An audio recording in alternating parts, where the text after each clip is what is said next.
Los cielos cuentan tu gloria, Señor. El firmamento anuncia tus obras. De día y noche es oída su voz, proclamando tu grandeza. Los cielos cuentan tu gloria, Señor. El firmamento anuncia tus obras. De día y noche es oída su voz, proclamando tu grandeza. Y yo proclamaré tu grandeza y tu poder, y anunciaré con mi vida que tú eres el Rey. Y como el cielo y las estrellas, portador de tu gloria seré. Y yo proclamaré tu grandeza y tu poder, y anunciaré con mi vida que tú eres el Rey. Y como el cielo y las estrellas, portador de tu gloria seré.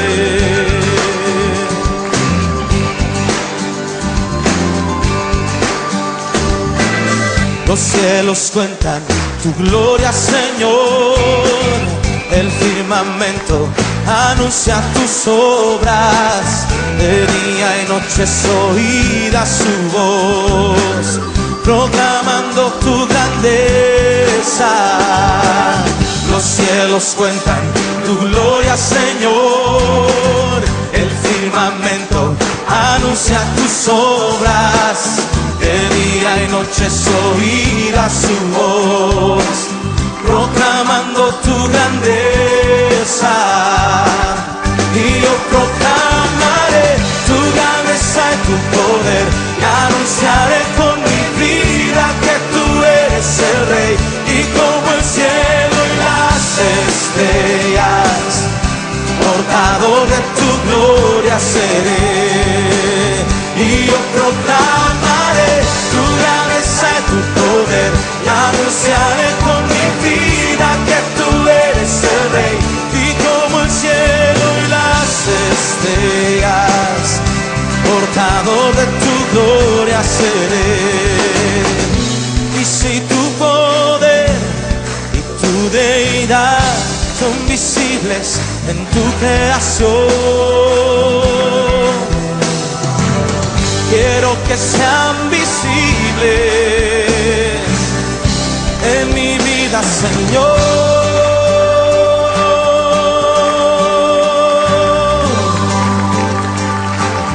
Y yo proclamaré tu grandeza y tu poder, anunciaré con mi vida que tú eres el Rey.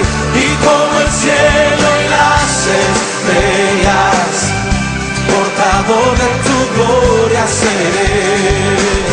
Y yo proclamaré tu grandeza y tu poder, anunciaré con mi vida que tú eres el Rey. Y como el cielo y las estrellas, portador de tu gloria seré. Y yo proclamaré tu grandeza y tu poder, anunciaré con mi vida que tú eres el Rey. Y como el cielo y las estrellas, portador de tu gloria seré. Portador de tu gloria seré. Sí, Señor.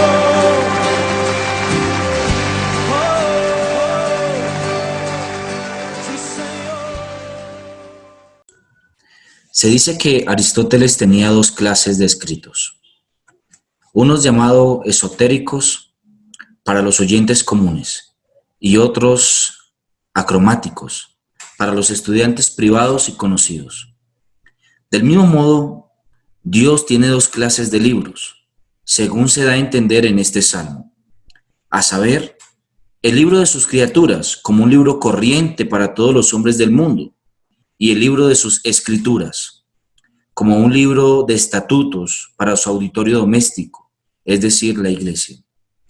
Efectivamente, en este salmo Dios trata solamente dos cosas, la revelación especial y la revelación natural, por medio de las palabras de David.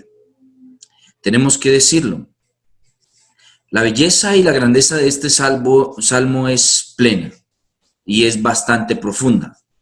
Decía con respecto a este salmo C.S. Lewis que era el mejor poema del Salterio, además de ser una de las mejores líricas jamás escritas en el mundo, que pone claramente de manifiesto 4 temas de gran importancia: teológica, académica, educativa y pastoral.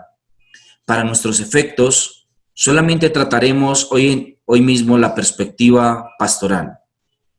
Nosotros nos damos cuenta dentro de este salmo la grandeza de Dios manifestada en las Escrituras y la grandeza de Dios manifestada en la creación. Vamos a leer el Salmo 19. Al músico principal, Salmo de David. Los cielos cuentan la gloria de Dios y el firmamento anuncia la obra de sus manos. Un día emite palabra a otro día y una noche a otra noche declara sabiduría. No hay lenguaje, ni palabras, ni es oída su voz. Por toda la tierra salió su voz y hasta el extremo del mundo sus palabras. En ellos puso tabernáculo para el sol, y éste, como esposo que sale de su tálamo, se alegra cual gigante para correr el camino. De un extremo de los cielos es su salida, y su curso hasta el término de ellos, y nada hay que se esconda de su calor. La ley de Jehová es perfecta, que convierte el alma. El testimonio de Jehová es fiel, que hace sabio al sencillo. Los mandamientos de Jehová son rectos, que alegran el corazón. El precepto de Jehová es puro, que alumbra los ojos. El temor de Jehová es limpio, que permanece para siempre. Los juicios de Jehová son verdad, todos justos. Deseables más que el oro y más que mucho oro afinado. Y dulce es más que miel y que la que destila del panal. Tu siervo es además amonestado con ellos. En guardarlos hay grande galardón. ¿Quién podrá entender sus propios errores? Líbrame de los que me son ocultos. Preserva también a tu siervo de las soberbias, que no se enseñoreen de mí. Entonces seré íntegro y estaré limpio de gran rebelión. Sean gratos los dichos de mi boca y la meditación de mi corazón delante de ti, oh Jehová, roca mía y redentor mío. Como usted se da cuenta, la belleza de nuestro salmo es incalculable. Tiene una cierta relación con el Salmo 8, en el hecho de que habla de la revelación general y de la revelación especial. Su estructura es muy sencilla. Es como si fuera un libro y tú tomas una de sus páginas y la volteas de un lado al otro. Primeramente nos habla de la revelación general, la creación de Dios. Y luego nos habla de la revelación especial, la palabra de Dios. Finalmente, si pudiésemos concluirlo, veríamos que hay una aplicación de la obra de la palabra de Dios en nuestras vidas. Veamos entonces, primeramente, la revelación general. John Bates escribió una pequeña estrofa con respecto a la Revolución Francesa. Él dijo que durante la Revolución Francesa, Jean Bon Saint-André, el revolucionario vendeano, dijo a un labrador: voy a hacer derribar todas las cúpulas de las iglesias para que no tengan ningún recuerdo u objeto que les recuerde vuestras antiguas supersticiones. A lo que el labrador le respondió: por lo menos déjanos las estrellas. Sí, las cúpulas y las iglesias, con toda su suntuosidad estructural y física, no pueden manifestar la grandeza de lo que Dios ha hecho. Ha creado el cielo, ha creado la naturaleza, ha creado el mundo con todo lo que podemos observar allí, que manifiesta este maravilloso portento de nuestro Salvador, de nuestro Dios. Dios es un Dios poderoso y ha creado todas las cosas y las ha embellecido. Job nos dice que el Espíritu Santo estaba embelleciendo las cosas cuando Cristo las encontraba creando. Juan nos dice que Jesús se encontraba con el Padre desde siempre. Pablo nos dice que todas las cosas son de Él y para Él, y que todas las cosas por Él subsisten. Juan nos dice que Cristo es aquella acción de Dios que se encontraba creando todo, cuando Él dice que el principio era el verbo, y el verbo era con Dios, y el verbo era Dios. Sí, esta cita con respecto a la creación que está haciendo David es muy pertinente. La creación nos indica que hay un Dios poderoso que ha hecho todas las cosas y que les ha dado sentido y estructura. Dios ha creado todas las cosas en el mundo de tal manera que su estructura sea palpable, sea evidente. Aún el ateísmo mismo ha reconocido el diseño inteligente de alguien. Lo que vemos en nuestro Salmo, en los primeros 6 versículos, es esa afirmación. La manera en la que Dios ha venido a través de los siglos revelándose al hombre y comunicándose al hombre ha ido cambiando. Al principio del mundo podemos evidenciar en el Génesis que la comunicación de Dios con Adán fue una comunicación directa. Él se paseaba en medio del huerto y hablaba con Adán. Él le llamó y le dijo: Adán, ¿dónde estabas? Luego encontramos más adelante la expresión de Dios a través de los profetas, incluyendo a Moisés, diciendo que Él se comunicaría con los profetas a través de sueños, de visiones, pero que no se mostraría a ellos cara a cara como sí lo haría con Moisés. Pero al mismo tiempo también Dios pide a Moisés que empiece a redactar un libro llamado normalmente la Ley, en la que plasmó la historia que Él quería y que sabía que requeríamos para nuestra redención, para la salvación de nuestras almas. Así, nosotros nos damos cuenta que Dios ha utilizado diferentes formas de lenguaje para referirse al hombre y para comunicarse con él. Pero la forma más antigua que Dios ha utilizado para evidenciar su presencia al hombre es la naturaleza. La naturaleza cuenta la gloria de Dios, particularmente los cielos. Él está afirmando en nuestro salmo la palabra los cielos. Esta palabra plural de los cielos ha sido discutida a través del tiempo por los teólogos y los eruditos. ¿Por qué una palabra plural y no una palabra singular? Pablo nos da un poco de luz con respecto a esto en la segunda carta a los Corintios, cuando nos dice que él fue raptado hasta el tercer cielo, al paraíso. Así que parece que el cielo fuera comprendido por los hebreos como una especie de capas en las cuales podían verse ciertas cosas de la creación de Dios. Al menos lo que estamos viendo que está admirando aquí David es los segundos cielos, o la segunda capa de esos cielos, en la que él ve que se encuentran plasmados las estrellas. Sí. Normalmente se ha dividido en 3 capas los cielos. El primero es el cielo de las nubes, en el que nosotros encontramos las aves volando. La segunda de ellas es el cielo de las estrellas, es decir, el universo, donde se encuentran los planetas y demás. Y el tercero de ellos es la habitación de Dios, el lugar donde Dios mora especialmente. Así que cuando Pablo fue trasladado al tercer cielo, en su comprensión, él nos muestra que fue trasladado hasta el lugar de la habitación de Dios, lo que él llamó el paraíso. Ahora bien, David continúa diciéndonos que los cielos cuentan la gloria de Dios y el firmamento anuncia la obra de sus manos. Sí. Note algunos de los verbos que se encuentran aquí en esta sección de nuestro salmo. Habla de emitir, de contar, de anunciar. Si los tomamos en orden, primeramente, el salmista ha dicho que cuentan. Luego dice que anuncian. Luego dice que emiten o comunican. Luego, después de eso, dice que exhalan. Una noche a la otra noche da o exhala su conocimiento. Sale su voz. Salir. 4 maneras en las que se evidencia que en medio de la naturaleza hay una comunicación constante para mostrar quién es aquel que los ha creado.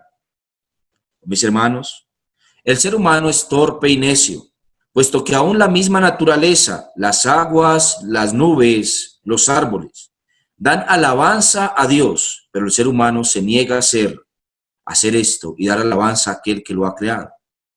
Pero ¿cuál es la forma en la que menciona nuestro salmista que se emite tales palabras o que se cuentan? Es una forma silenciosa. Mira que él dice que no es oída su voz no se escucha. Sin embargo, su voz evidentemente se encuentra allí. Sí, la naturaleza en toda su plenitud nos muestra de que hay un creador de todas las cosas y evidencia al mundo que existe un Dios.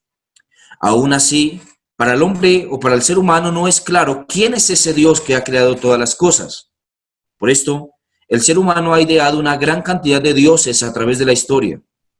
En todas las culturas y en todas las regiones del mundo, el ser humano a través de la creación ha comprendido que existe un Dios que ha hecho todo esto. Cuando no ha sido tan necio, como en el tiempo de los griegos o previos a estos, donde se le atribuyen a una multitud de dioses la creación, mayormente dentro de las religiones monoteístas se ha afirmado que hay un solo Dios creador de todas estas cosas. Dentro de ellas se encuentra también el cristianismo. Luego, no es solamente el cristianismo. Así que la creación misma es incapaz de comunicar al hombre quién es ese Dios que ha creado todas las cosas, aunque le dice que hay un Dios que lo ha hecho. Jonathan Edwards afirmaba con respecto al versículo 4 hasta el versículo 6 esto. Él decía que al comienzo del Evangelio se ha introducido a Cristo como el sol de justicia, levantándose, como menciona en Malaquías capítulo 4, verso 2. Pero el Evangelio comienza con la resurrección de Cristo. Continúa diciendo Jonathan Edwards. Aquí el salmista dice que Dios ha colocado un tabernáculo para el sol en los cielos. También que Dios el Padre ha preparado una morada en el cielo para Jesucristo. Ha puesto un trono para él en el cielo, al cual ascendió después de resucitar. Así Cristo, cuando resucitó de la tumba, ascendió a la altura del cielo y mucho más arriba de todos los cielos. Pero al final del día y al final del evangelio va a descender de nuevo a la tierra. Se dice aquí que el sol al levantarse se alegra como un atleta corriendo su carrera. Así también Cristo, cuando resucitó, se levantó como un hombre de guerra, como el Señor fuerte y poderoso, el Señor poderoso en batalla. Fin de la cita. Lo que decía Jonathan Edwards al afirmar esto es que hay una noción que nos habla de Cristo en la naturaleza. El sol parece que es un tipo de Jesucristo, puesto que se levanta y corre su carrera, pero al final vuelve y retorna. Así también Jesucristo retornará. El salmista nos dice que la tierra escucha la voz de Dios, porque por toda la tierra sale su voz, desde un extremo del mundo y hasta un extremo, del mundo, sus palabras. Esta palabra que nos encontramos aquí, que se traduce como palabras, es la palabra milaj, que significa una declaración, una expresión. Por todo el mundo se declara y se expresa la existencia de Dios. Él es el que sostiene las cosas de forma disciplinada para que todo funcione de una forma recurrente, igual, para que no se distorsione el diseño de su creación. Él puso el sol a señorear sobre la luz y sobre la tierra en el día. Él puso la luna en las horas de la noche. Él fue el que organizó las estrellas. A cada una llama por su nombre, nos dice en otro salmo. Dios ha organizado la estructura del mundo de tal manera que todo el mundo cuenta esencialmente y necesariamente la existencia de Dios. Cuando un ateo afirma que Dios no existe, aún observando la naturaleza y todo lo que hay en ella, se encuentra dándose el mayor de los engaños a sí mismo y haciéndose un mentiroso a sí mismo. Dios se encuentra sosteniendo todas las cosas. El mundo cuenta la gloria de Dios. Dios puso tabernáculo para el sol. Él es el que hace del sol como un esposo que sale de su tálamo, y escuche, y se alegra cual gigante para correr el camino. El Señor se alegra de esta manera para correr el camino. Charles Spurgeon encontró una referencia directa y evidente entre el Salmo 8 y el Salmo 19. Ambos están hablando de la creación de Dios, de la revelación general de Dios. Ambos se encuentran hablando luego de la revelación especial de Dios. El Salmo nos dice que en estas cosas, en la revelación general que se refiere a la naturaleza y todo lo que existe en ella, nosotros podemos encontrar evidentemente la creación de Dios haciéndose palpable. Dios se hace evidente, palpable a través de la creación. Un día al otro día emite palabras, aunque no se escuchan. De un extremo hasta el otro extremo lo hace.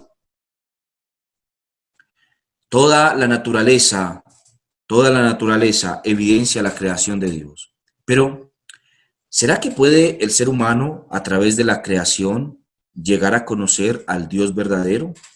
¿Al Dios que creó todas las cosas? La respuesta es no. Aunque la naturaleza y toda ella cuenta las maravillas de Dios, nunca podremos alabarle genuinamente al Dios que ha creado todo hasta que conozcamos cuál es ese Dios que ha hecho las cosas.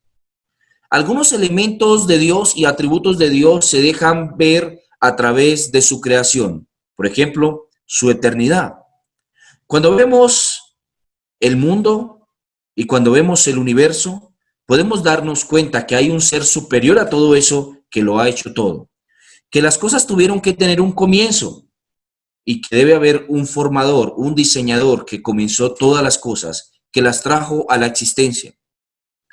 Algo más, y es que el observar solamente la naturaleza nos deja ver que todo tuvo que venir de la nada y que la nada tiene que tener un protagonista, porque cuando la nada es definida, entonces deja de ser eso y se convierte en algo. Así que debemos concluir necesariamente con Pablo, como dijo en Hechos capítulo 17, que antes de todas las cosas se encontraba Dios, porque todas las cosas provienen de Él y por Él subsisten. Antes de que existiera cualquier cosa, solo existía Dios. Así que todo lo que existe en el mundo fue creado en Dios. El lugar, la dimensión, el espacio en el que ha sido creado el mundo es en Dios. Luego, otros atributos de Dios se hacen palpables también a través de la creación. Por ejemplo, se hace palpable la inmensidad de Dios. Otro atributo es la omnipresencia de Dios. Si todo existe, entonces tiene que existir aquel que lo sostiene, es decir, que Él está presente en todo lugar. También se hace visible el amor de Dios, porque Él tiene cuidado de todo aquello que Él ha creado. Él está al tanto de todo eso y lo sostiene y lo cuida.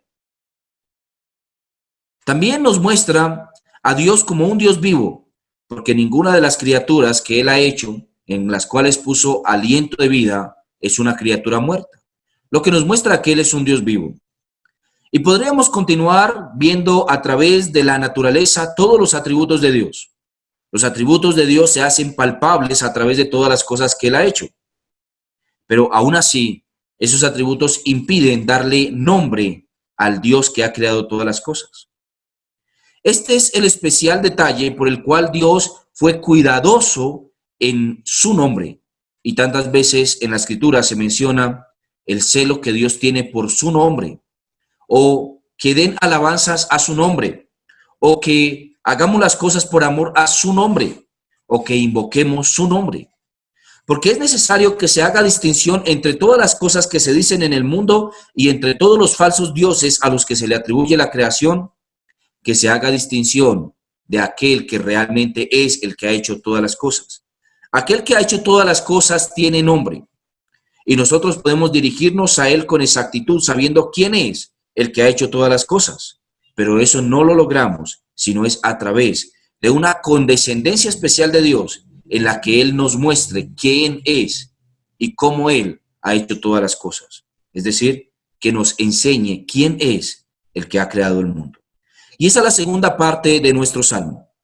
David parece que en su sistema de razonamiento pasa la página. Es como si fueran dos páginas de un mismo libro. En la primera de ellas, a través de la naturaleza, se dice qué es lo que ha hecho y cómo lo ha hecho. Y en la segunda página se menciona el nombre y los estatutos que ha establecido aquel que ha hecho todas las cosas. De la misma manera que Dios ha establecido leyes en el mundo, también ha establecido leyes para los que ha creado en el mundo. Las leyes en el mundo son evidentes. La ley de la gravedad está palpable, las leyes de la física, las leyes de los cuerpos, las leyes de los movimientos y demás. Albert Einstein estableció un principio que todavía sigue la ciencia, porque efectivamente es cierto, que nada tiene una reacción sin que haya una acción. Toda acción tiene una reacción, el principio del movimiento de los cuerpos. Para que un balón se coloque en movimiento, una fuerza externa a él, es decir, un pie, una patada, tuvo que haberlo puesto en movimiento. Así, para que la Tierra esté girando, necesariamente tuvo que haber aquel que le infringió una fuerza para que ella empezara a girar. Este es Dios, el cual ha puesto en movimiento todos los cuerpos en el universo. Las leyes de la física se mantienen y son inquebrantables. Nadie puede superar las leyes de la física sin llevar sus consecuencias. El necio podría venir delante de la naturaleza, ponerse en la cima de un edificio y decir, yo no creo en la gravedad, y lanzarse. No por eso empezaría a flotar.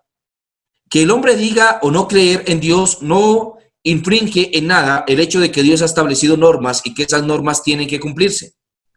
De esa misma manera, Él nos dio su revelación especial, su palabra. La palabra de Dios es la manifestación más suprema de la comunicación de Dios con el hombre. ¿Cómo decimos esto? Por supuesto, a través del tiempo Dios se comunicó de diferentes formas, como hemos mencionado. Fue por sueños, o por visiones, o por voces que venían desde las nubes. De cualquier manera que sea la forma en la que Dios se haya comunicado con el hombre, la palabra escrita de Dios es la manifestación más excelsa de la comunicación de Dios hacia el hombre. Pedro diría que es la palabra profética más segura. Y esto lo dice después de haber dicho que escuchamos su voz desde el cielo. Lo que está diciendo Pedro es que aún escuchando la voz desde el cielo, la palabra más segura es la palabra escrita de Dios, su revelación especial. David le da algunos atributos a esa revelación especial. Él dice que es perfecta. Él dice que es fiel. Él dice que provee sabiduría. Él dice que aquello que se encuentra escrito en ella, los mandamientos, son rectos, alegran el corazón. Él dice que la palabra del Señor es pura, alumbra los ojos. El temor de Dios que nos infringe la palabra de Dios es limpio y permanece para siempre. Los juicios de Jehová son verdad, todos justos, deseables más que el oro y más que mucho oro afinado. Si usted se da cuenta, las descripciones que hace David con respecto a la ley de Dios son maravillosas. David nos está diciendo allí que la palabra de Dios es perfecta. ¿A qué se refiere David con la ley de Jehová es perfecta? La ley o la palabra ley que usted encuentra dentro del Salmo aquí es la palabra Torah. Hoy en día, este es el título que le dan los hebreos a su Biblia. Pero la Torah no siempre significó todo el Antiguo Testamento, como hoy en día significa, sino que inicialmente significó los primeros libros de la Biblia, y más exactamente, una porción específica de los primeros libros de la Biblia. El libro de la ley, mayormente el libro del Éxodo, en donde encontramos los 10 mandamientos desde el capítulo 20 del Éxodo hasta el capítulo 23, al menos del Éxodo. Algunos han afirmado, y creo que acertadamente, que la ley propiamente dicha se refiere a los 10 mandamientos. Pero esa palabra ley a la que se está refiriendo David no es solamente a los 10 mandamientos. Él está refiriéndose al libro de la ley, que probablemente sean los primeros libros de la Biblia, los primeros 5 libros, aquellos escritos por Moisés. A veces el Nuevo Testamento utiliza para referirse a los primeros 5 libros de la Biblia la palabra la ley de Moisés. Hoy en día le conocemos como Pentateuco, es decir, 5 libros, los primeros 5 libros que fueron escritos por Moisés. Al tiempo de la vida de David, no habían sido escritos todavía muchos de los libros que tenemos en nuestras escrituras hoy. No había sido escrito el libro de Nehemías o el libro de Esdras. No había sido todavía escrito el libro de los Reyes o el libro de las Crónicas. Probablemente David no conoció el primer y el segundo libro de Samuel, y él no conoció ninguno de los libros de los profetas posteriores a él. Así que lo más probable es que para el tiempo de David solamente existiesen el libro del Pentateuco, es decir, los primeros 5 libros de la Biblia, el libro de Josué y el libro de Jueces. Esto es muy probable que es a lo que David le llamara la ley de Jehová. Pero todavía continuaba escribiéndose la Biblia. Por ejemplo, para el tiempo de David se estaba escribiendo el libro de Samuel. También se estaba escribiendo el libro, la primera parte seguramente del libro de los Salmos. Así que todavía continuaba escribiéndose la ley de Jehová. Podríamos llamarle Torá a lo que está compuesto en la Biblia hebrea por la ley de Moisés, los profetas y los salmos. Para el tiempo de Moisés no era esta la realidad.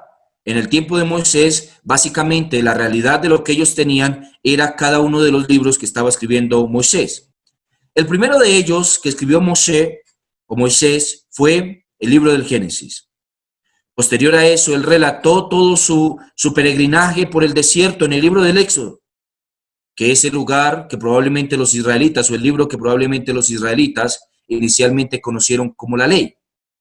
Luego, al final de su vida, él nuevamente recordó el libro del Éxodo a través del libro de Deuteronomio.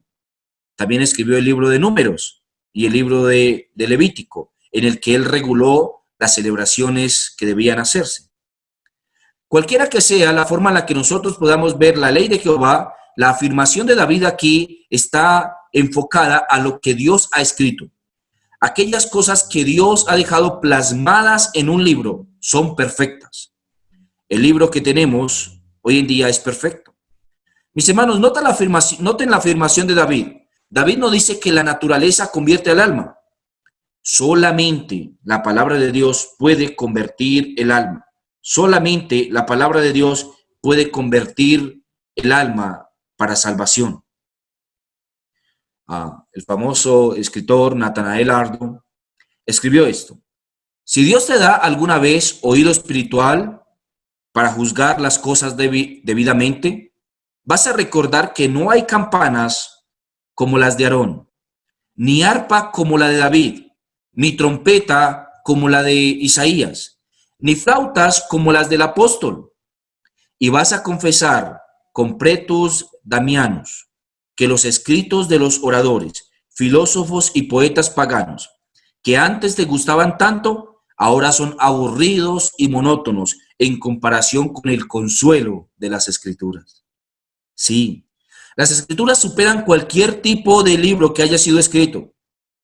Ni siquiera la grandeza de los escritos de los poetas antiguos puede comparársele. No hay libro como este.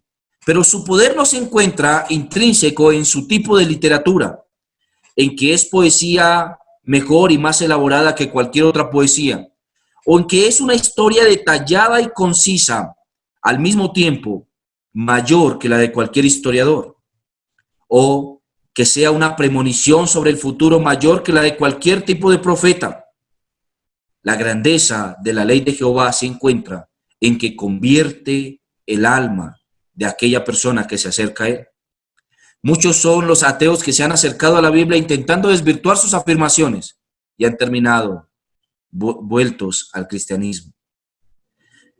La ley de Jehová convierte al alma, no la naturaleza, sino la ley de Jehová. Además de eso, es testimonio de parte de Dios, de la fidelidad de Dios. Ese testimonio de parte de Dios convierte el alma del sencillo y la hace sabia. Hace que aquella persona que se acerque a él tenga que, necesaria y últimamente, a acoger y aumentar su sabiduría. ¿Por qué no decirlo? Su discernimiento sobre el bien y el mal. El problema de la iglesia de los hebreos en el capítulo 5 es que muchos de ellos no se acercaran a la palabra de Dios a obtener de allí la sabiduría.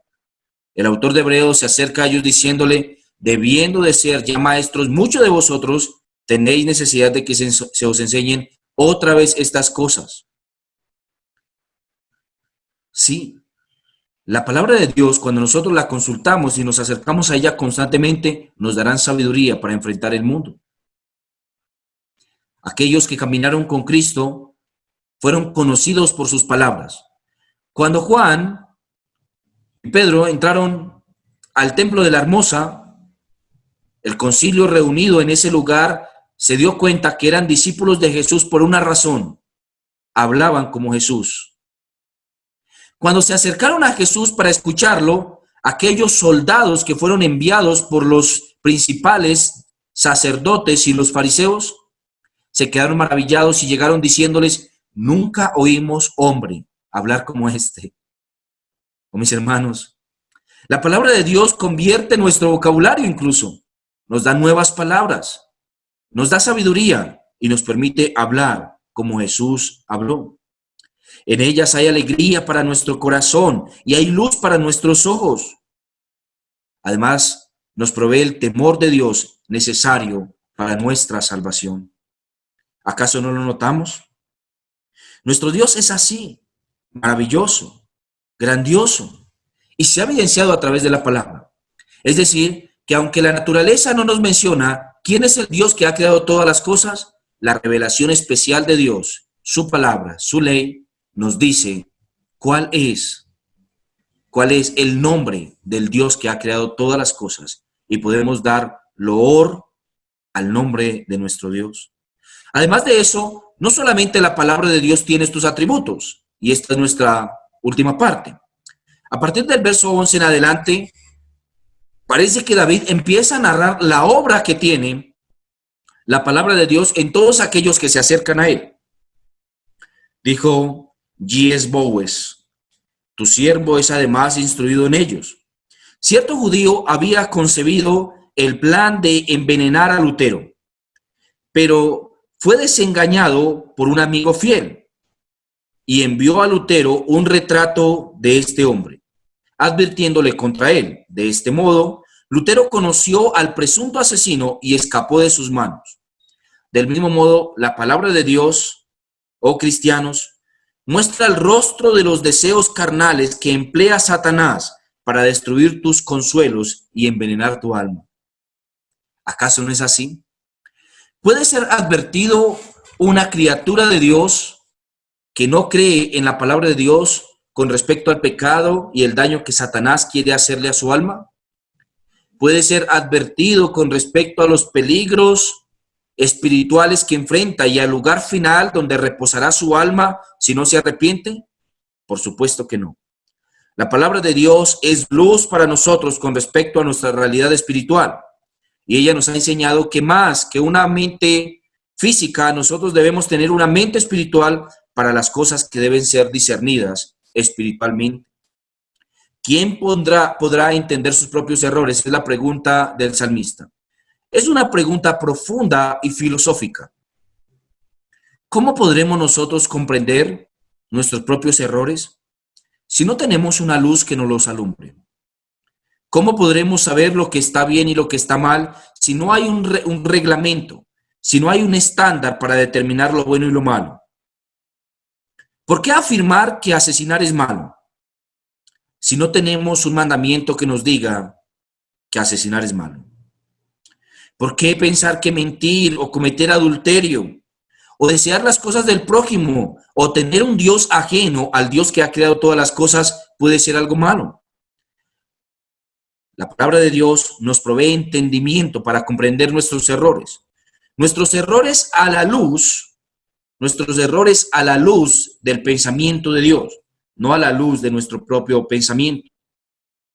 Dijo Robert Abbott que nadie puede entender sus errores en cuanto a profundidad y fondo. En este punto hay dos cosas a considerar: una concesión y una confesión. Las Escrituras afirman que todos nos descarriamos como ovejas. Todo hombre por naturaleza es como un árbol cortado de raíz, cuyos frutos son comidos por los gusanos. El hombre en sí, en la vida, es como un instrumento musical desafinado, que desafina en cada sonido, aunque no los entendamos, son muchos. Sí, nosotros no podríamos entender nuestra propia condición humana si no fuera por la revelación especial de Dios. No puede haber ningún tipo de persona que se asegure creyente en Dios y desconozca su palabra. Porque él, como cualquier animal en el mundo, sabrá que hay una creación y que hay un creador, pero no sabrá quién es el creador. Como diría alguna vez el salmista, sería como un torpe mulo de carga. Es necesario conocer tanto la creación como al creador. No podemos separar las dos cosas. Es necesario que nosotros nos acerquemos conociendo quién es ese creador. El corazón del hombre es en extremo malvado. ¿Quién puede conocerlo? Así que nosotros necesitamos acercarnos a la luz, a la fuente, que nos enseña nuestros errores y lo que hay adentro. ¿Acaso aún nosotros como cristianos no somos advertidos por la palabra de Dios en muchas ocasiones con respecto a ciertos pecados que estamos cometiendo y pasamos por alto? ¿Acaso no es la palabra de Dios la que nos muestra lo asqueroso de nuestro pecado? Nos dice Thomas Adam que no hay aritmética que pueda poner número a nuestros pecados. Antes que lleguemos a contar hasta 1000, ya hemos cometido hasta 10,000 más. Necesitamos la palabra de Dios para que ilumine el camino, para que haga sabio al sencillo, para que nos enseñe cuáles son nuestros pecados que se encuentran ocultos. Mira lo que decía el salmista a Dios: líbrame de los que me son ocultos, líbrame de los que me son ocultos. Oh, mis hermanos, qué maravilloso es esto. Saber que Dios, en medio de su misericordia, nos ha dado luz para que sepamos qué es lo que es bueno y podamos ser transformados como Jesús. Obadiah Sedgwick escribió esto: si aparece al exterior pecado en un hombre, hay un misterio a mano, un amigo cerca, u otros le reprueban, le advierten y le guían. Pero cuando él mismo, el artífice de sus deseos carnales, él mismo se priva de todo remedio público y procura y se arriesga a condenar su alma cubriendo sus pecados secretos con sumo cuidado, con algún barniz plausible que pueda producir una buena opinión en los demás respecto a sus caminos. Podríamos cubrir nuestros pecados secretos. Nadie podría darse cuenta de ellos, pero sin duda nosotros sabemos que ahí se mantienen. Como diría Charles Spurgeon, de repente te descuidas y como un perro al que le abren la puerta sale corriendo a lanzarse a los brazos de su amo. Sí, cuando nuestro pecado oculto de repente se deja al descubierto, saldrá corriendo a lanzarse a los brazos de aquello que lo gobierna, de su amo. Hay un poema singular que escribió Hood, llamado Sueño de Eugene Aram, un fragmento literario notable que ilustra el punto que tratamos. Aram ha asesinado a un hombre y ha echado su cadáver al río. Agua turbia, negra como tinta, en extremo profunda. A la mañana siguiente visita la escena de su crimen. Y él escribe esto: y busca el maldito con ojo inquieto y receloso, y vio al muerto en el fondo del lecho, pues la corriente estaba seca. Entonces cubre el cadáver con montones de hojas, pero se levanta un viento recio que se lleva la hojarasca y deja el secreto a la luz del sol. Entonces inclinar el rostro y empecé a llorar al punto, pues me di cuenta que la tierra se negaba a guardar el secreto. Tierra o mar, ni que lo escondiera a 10,000 leguas de profundidad. En acentos quejumbrosos profetiza su propio descubrimiento. Entierra a su víctima en una cueva y la cubre de piedras, pero cuando pasan los osos, el hecho es al fin descubierto y el asesino es ejecutado. Como nos damos cuenta, Nosotros podríamos ver esto con respecto a los pecados. Finalmente van a ser descubiertos, una u otra cosa ocurrirá, porque nada hay oculto debajo del cielo. En su famoso sermón sobre los pecados secretos, Charles Spurgeon escribió así: la hipocresía es un juego muy duro de jugar, porque enfrenta a un engañador contra muchos observadores. Pecador secreto, si te falta tener un anticipo de la condenación sobre la tierra, sigue en tus pecados secretos, porque ningún hombre es más desgraciado que el que peca secretamente y sigue intentando preservar su fama. El siervo perseguidor, perseguido por sabuesos como las fauces espumeantes, es mucho más feliz que el hombre que es perseguido por sus pecados. Sí, y esto es lo que ocasiona la palabra de Dios. La palabra de Dios pone al descubierto nuestra condición. Nos hace reconocer que somos pecadores, que no somos buenos, que necesitamos de un redentor y que la salvación solamente se puede encontrar en Cristo Jesús. La palabra de Dios nos preserva de ser engañados por nosotros mismos. Nos preserva de caer en una especie de tontería mental en la que pensamos que otros no se dan cuenta de las cosas. Oh, mis hermanos, Dios me ha dado un gran discernimiento para entender las mentiras. Y aunque no se las expresamos a la gente claramente, como cualquier humano natural podría saber quién es el que está mintiendo. El mentiroso se engaña a sí mismo porque piensa que los demás le creen, pero los demás ciertamente han sido poseídos con sigilo de parte de Dios para entender cuándo una mentira está siendo narrada. Así, el mentiroso se engaña a sí mismo pensando que los otros le creen, mientras que al mismo tiempo los otros empiezan a despertar desconfianza contra él. Ahora bien, el autor nos dice que la palabra de Dios preserva a los siervos de la soberbia de creernos justos, de creernos buenos, de creernos puros o perfectos, de creer que no hay pecado en nosotros, de esa soberbia que se enseñorea de nosotros, pensando que delante de Dios estamos bien o estamos siendo justos o íntegros. Él dice, al contrario, que será íntegro y estará limpio de gran rebelión. ¿Cuándo? Cuando sea expuesto a la palabra del Señor, a la palabra que se encuentra allí. He citado previamente a Abodiad Sedwick. Permítanme nuevamente hacerlo. Él dice que la palabra de Dios, la ley, preserva a tu siervo. Es una cruz para el hombre malo al ser restringido del pecado y es un gozo del buen hombre para ser apartado del pecado. Un mal hombre es apartado del pecado como un amigo de otro amigo, como un amante de su amada, sin afectos unidos y proyectos de reunirse otra vez. Pero un buen hombre es preservado del pecado como un hombre de su enemigo mortal, cuya presencia aborrece y con deseos de que sea destruido. La desgracia del buen hombre es que tiene un corazón que ha de ser más dominado. El descontento y aflicción del mal hombre es que en todo tiempo sea retenido por una cuerda y una brida. Que el mal hombre sea sujetado por un lazo y crea que está siendo libre. Fin de la cita. Sí, mis hermanos, la palabra de Dios nos da libertad.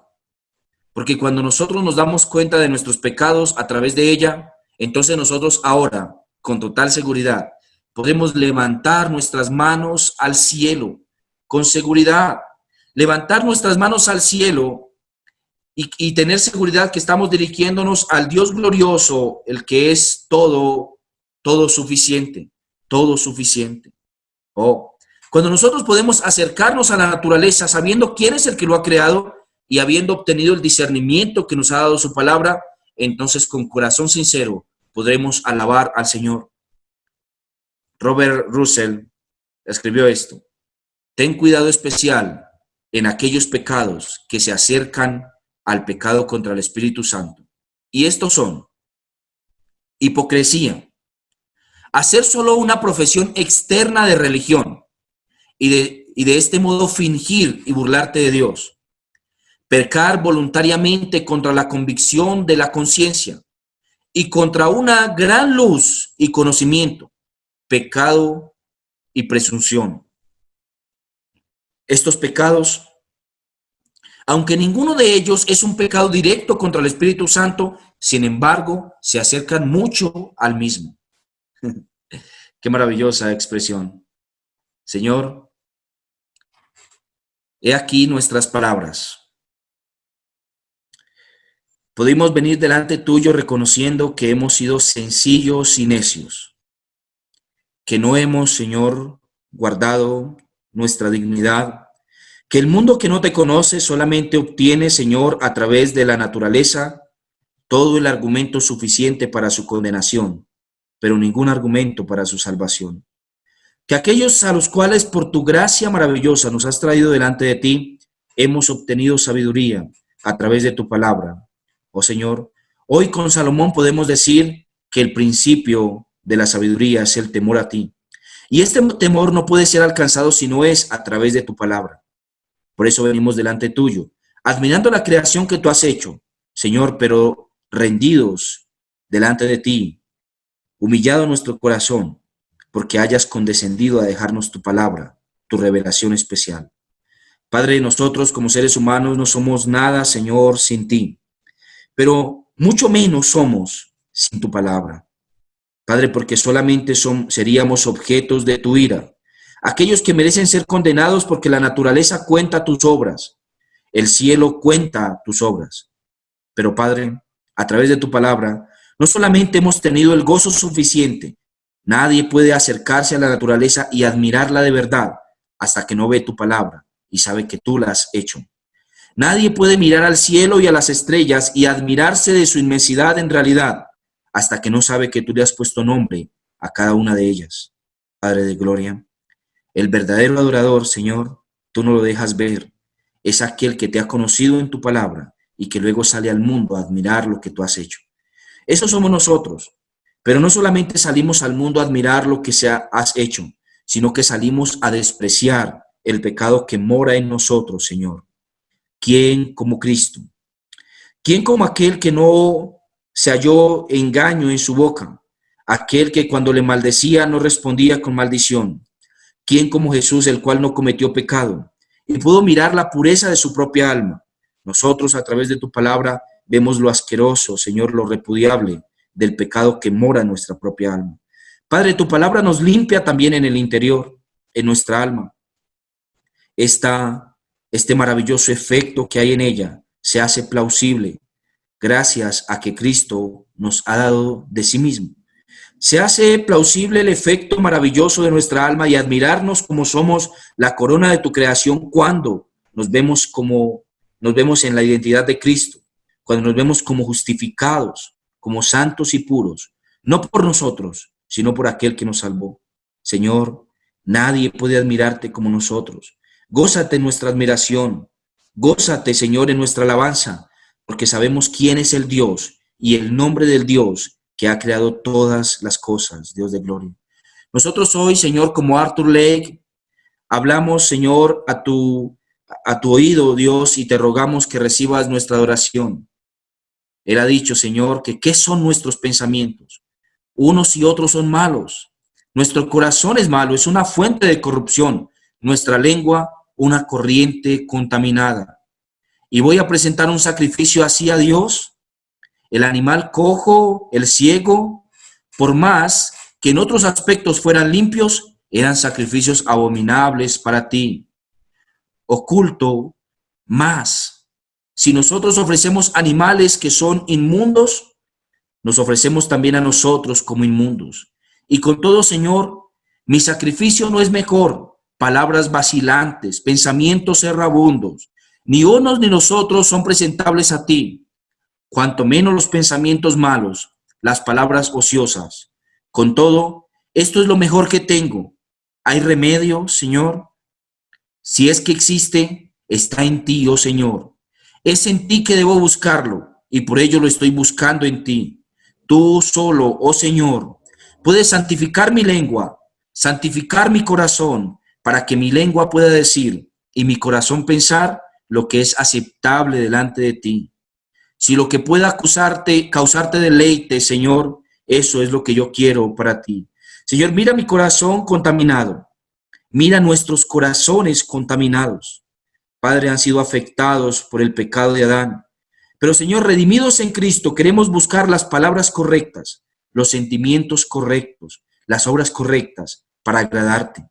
Padre, si el mundo con toda su inmensidad y belleza que muestra es algo feo delante tuyo, Señor, sabemos que cualquiera de nuestras palabras en nuestra propia condición será también desagradable delante de ti. Por eso, Padre, siempre finalizamos nuestra oración diciéndote en Cristo Jesús, porque sabemos que la única forma en que nuestras palabras sean agradables es a través de tu Hijo Jesucristo.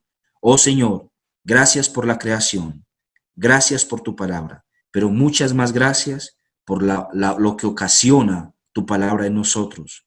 Gracias por la palabra viva en la cual nos identificamos, nuestro Señor Jesucristo. Amén y amén.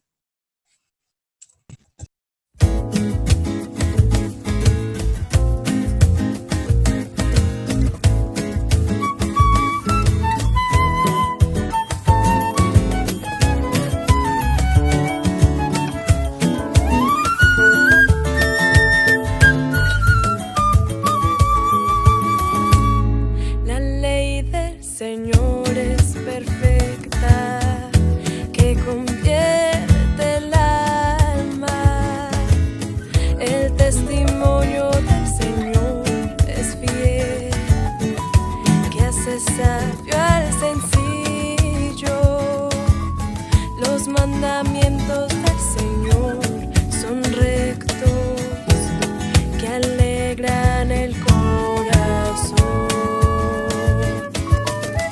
El precepto del Señor es puro, que alumbra los ojos. El temor del limpio, que permanece para siempre. Los juicios del Señor son verdad, todos justos y deseables son, más que oro y más que mucho oro, afinado y dulce más que miel, la que destila el panal. Y deseables son, más que oro y más que mucho oro, afinado y dulce más que miel, la que destila del panal. Y dulce más que miel, la que destila del panal. Y dulce más que miel, la que destila del panal. Para, pa, pa.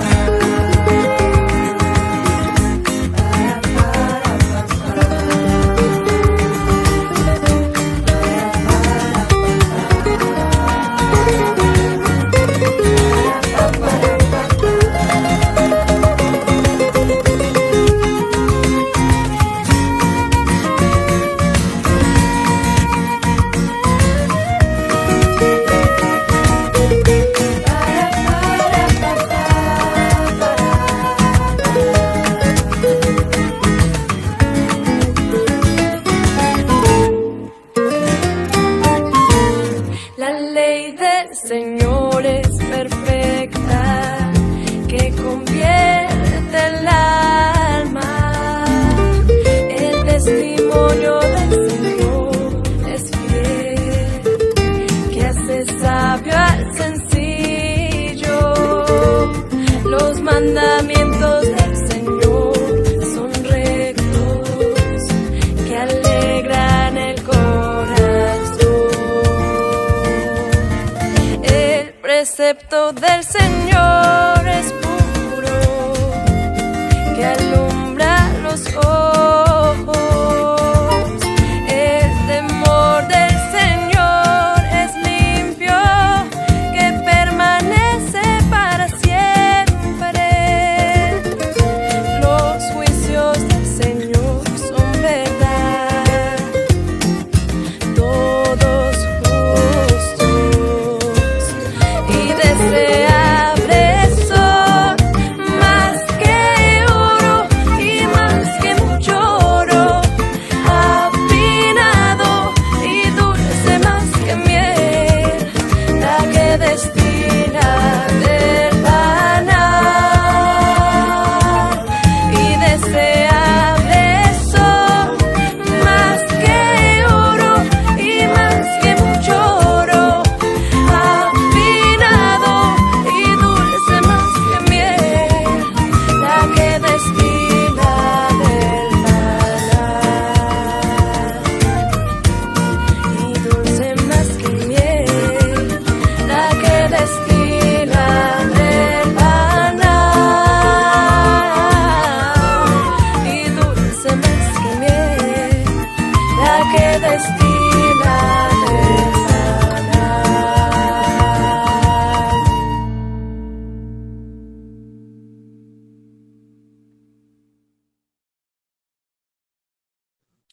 Mis hermanos, espero que el Señor les bendiga el día de hoy, que este día sea de gran bendición para ustedes, que no dejen de admirar las cosas a su alrededor porque han sido obra de nuestro Dios, pero más que cualquier cosa, no dejen de tener en su mente las palabras del Señor y sus versículos que nos permiten recordar que lo que le da sentido al mundo y comprensión al mundo y verdadera adoración a todo el cristiano es saber que toda la hermosura que ve en la naturaleza nace de aquel Dios que tiene nombre propio, el cual ha creado todo y en el cual hemos dicho confiar. Un abrazo, mis hermanos. Dios les bendiga. Chao, chao.